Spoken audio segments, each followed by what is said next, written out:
Hey, what's up? It's Bailey. So, welcome back to another video. If you're new here, my name is Bailey Lynn.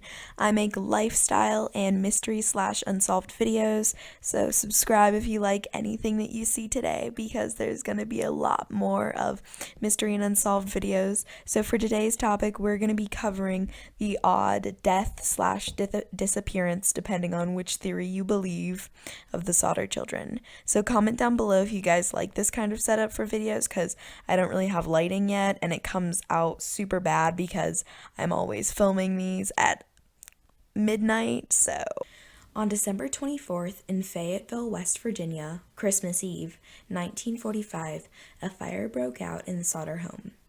In less than an hour, 45 minutes to be exact, the entire house was burned to the ground. The two parents, George and Jenny Sodder, along with 5 of their children, John, 23, Marion, 17, George Jr., 16, and Sylvia, 2, made it out alive. Their eldest son, Joe, was not home because he was currently serving in the military. The other 5 children were presumed dead in the fire. The children were Maurice, 14, Martha, age 12, Louis, age 9, Jenny, age 8, and Betty, age 5. Though death certificates were issued for each of the 5 children, no bones were found in the ashes of the house. The fire broke out at the house around 1 a.m.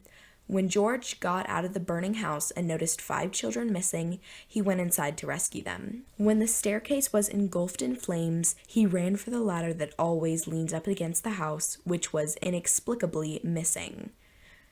Next, he thought to drive one of his 2 coal trucks beneath the window and climb into the children's rooms, but neither truck was working, despite the fact that they were working the day before. Both daughter Marion and a neighbor tried calling the police / fire department.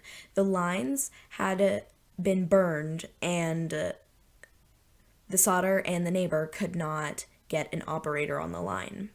The fire department was 2.5 miles away, and it would be another 8 hours before the fire department arrived at the scene. In 1945, I'm sorry, it's midnight, I'm falling asleep.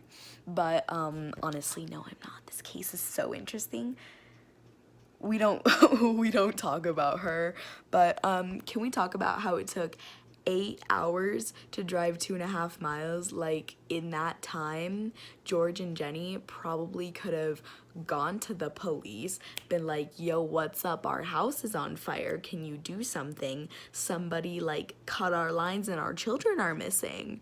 But like, I think this is an inside job, like it goes all the way up. Because don't even get me started about the fire chief. Okay, man, he is so shady. Like, he buried a beef liver and he told everybody that he found that in the ashes, and he also told everybody that it was a human heart. Next, I wanted to talk about some odd occurrences because, I mean, honestly, even though this whole case is really odd and crazy in its nature, I just wanted to talk about some especially odd occurrences.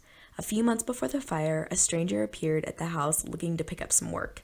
He wandered around the grounds and pointed to 2 separate fuse boxes, commenting that they would, quote, cause a fire someday, end quote. George had recently had the power company check the wiring and deemed it fine. Around the same time, another man showed up at the house selling life insurance. George declined and, quote unquote, your goddamn house is going up in smoke and your children are going to be destroyed. You are going to be paid for the dirty remarks you have been making about Mussolini. End quote. Okay, so this sounds like super weird to say this like right off the bat, but I think I solved it. So I guess I gotta rename this series Solved because I don't know what that was either. I think I have to rename this series Solved because, quote unquote, your goddamn house is going up in smoke. Your children will be destroyed. Who could it be? I wonder. So, it's solved now, guys. Another strange occurrence is about a half hour before the fire broke out, the phone rang. It was a wrong number. On her way back to bed, Jenny noticed that all the lights were still on, the curtains were opened, and the front door was unlocked. Marion was asleep on the couch. Jenny left her there, shut off the lights, locked up and went back to bed. Just as she was falling asleep, there was a loud bang followed by a rolling noise. Okay, so the little piece that we just talked about with Jenny, the mother, how she's like remembering these very, very unsettling details. Like, your girl, I just got pepper spray from Amazon. I Amazon primed that but like, I'm honestly gonna start sleeping with a knife under my bed because ew, that's so scary.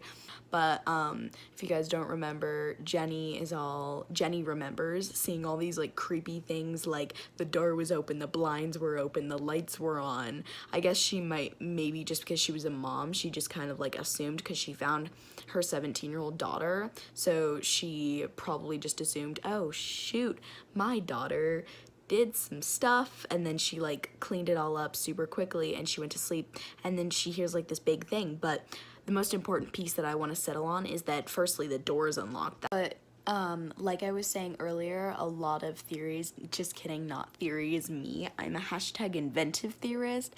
Guys, I make my own theories, but I was just thinking it's super unsettling if you find a bunch of like these uncommonalities, like door unlocked, possibly could have been open, he just maybe closed it, a bunch of like lights on and stuff. I feel like that's super unsettling because to start a fire you do need a reactor. So I think, and this is like super unsettling, I'm assuming it's a man just because a lot of the other, you know, strange occurrences include something about a man, and I honestly think that this guy was in the house because he had this reactor that he needed to get off. But I mean, obviously there are other ways he probably could have started the reactor, but I just think it's so unsettling if he was actually in the house. The most important key piece that I want to focus on is that she saw the lights on about 12:30, about half an hour before the fire started. If the fire was quote-unquote faulty wiring, then the lights would not be able to come on, because like, okay, so don't quote me on this, I don't know that much about faulty wiring, but by definition I'm pretty sure it's, well, I know from all my research that if you have faulty wiring, your like lights aren't gonna come on, and when they do, a fire is likely gonna start. So I think it's very funny that 30 minutes before the fire, she distinctly remembers seeing all of these lights on and also the door unlocked. So two key pieces that are going to be really prevalent later. Strange occurrence was a telephone repairman after the fire said that the phone lines appeared to have been cut, not burned, which could probably explain about like the whole neighbor thing. A witness reported seeing a man leaving the scene of a fire with instruments used for removing car engines. So if John's car, or George's car didn't want to work, maybe that's why, because there was no engine in it.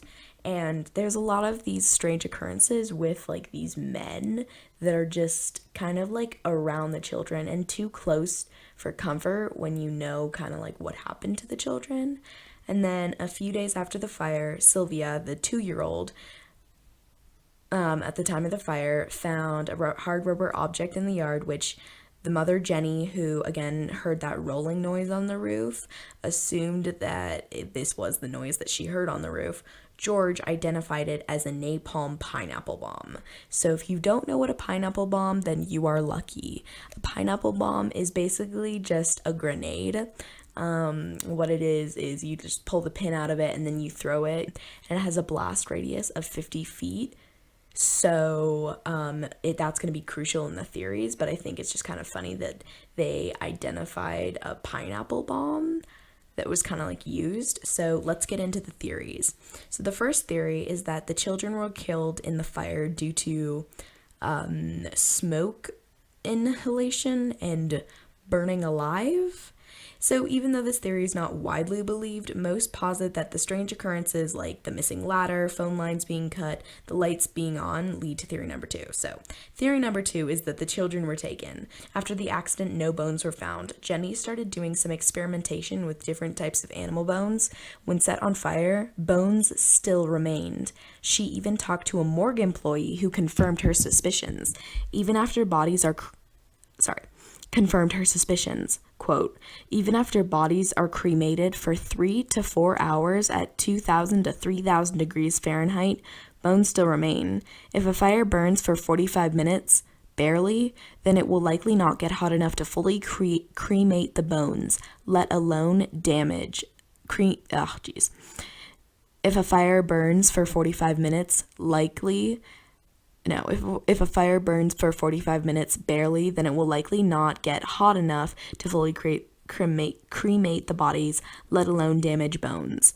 Combining all of the strange occurrences, the lights being on, the missing ladder, the trucks refusing to start, and the phone lines being cut, many theorists posit that they were more than likely taken by someone. The new question is who. One possibility is that the children were taken by a human trafficking ring. The strange occurrences, because I don't know if I mentioned this, I mean it's in the script, but basically the children remember, the older Sodder boys recalled that before Christmas, a man was parked on the highway watching the younger children on their way home from school, and that consistently lines up with the behavior from my research of human traffickers. What they do is they make friendships with their victims, so their victims come more willingly, so it's not actually abducting. And also all of the steps that this possible trafficker is going to is just kind of funny because, this trafficker, he made sure that the lines were cut. He made sure that, through 2 different ways, he made sure that George would not be able to get his kids out of the second floor. And, he made all of these different kind of steps so that it would not be linked to human trafficking. So for the third theory, since we've established that there is a huge chance of them being abducted/kidnapped, many also believe that they were kidnapped just to be kidnapped, no ulterior motive. If a pineapple bomb was really rolled onto the roof with its 50-foot radius, like I mentioned previously, this could have definitely been the trigger that started the fire. After the children's disappearance, reports came flooding in concerning alleged sightings of the children, including a woman at a Charleston hotel who said 4 of the 5 missing kids were staying at the hotel with 2 women and 2 men of Italian descent. The adults were hostile to anyone who tried to interact with the kids, and they only stayed at the hotel for 1 night, end quote.